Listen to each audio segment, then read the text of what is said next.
টাঙ্গাইলের মির্জাপুর উপজেলার তরফপুর ইউনিয়নের বান্দরমারা গ্রামের প্রায় ১ কিলোমিটার এলাকায় বর্ষার সময় পানিতে ডুবে যায়।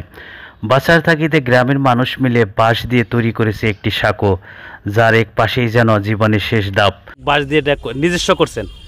হ্যাঁ হ্যাঁ, আমাকে পাড়ায় তো বহু মানুষ। ও তো সবাই মিলে করছেন? সবাই মিলে। তো যে এই যে বাঁশের যে সাঁকোটা করছেন, এটা তো পারাপার হওয়া খুব কঠিন না? কঠিন। এটা ঝুঁকি না? আপনার বাচ্চারা তো কোনো কর্মে পার হতে পারবে না। করেন আপনারা মিলে না?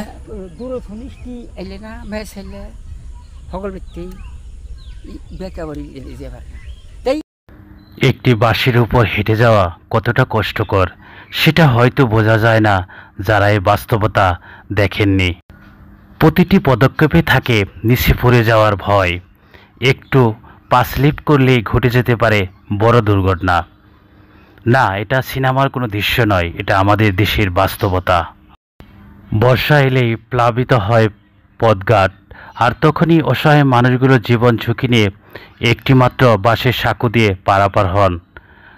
কারো কাঁধে শিশু সন্তান, কারো হাতে বাজারের থলে, আবার কেউ নিজের রোগে কাতর শরীর নিয়ে এই বাঁশের উপর হেঁটে চলছেন জীবনের তাগিদে।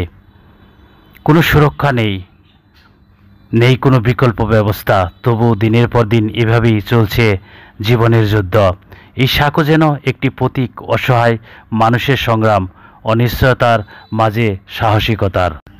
দূর থেকে দেখলে মনে হয় এই বাঁশের সাঁকোটা দিয়ে পার হওয়া বুঝি খুব সহজ, কিশোর যুবক বৃদ্ধ সবাই তো হেঁটে যাচ্ছে, কিন্তু বাস্তবতা ঠিক উল্টো। যেই মুহূর্তে আপনি পা রাখবেন সেই একটি মাত্র সরু বাঁশের উপর, তখনই বুঝতে পারবেন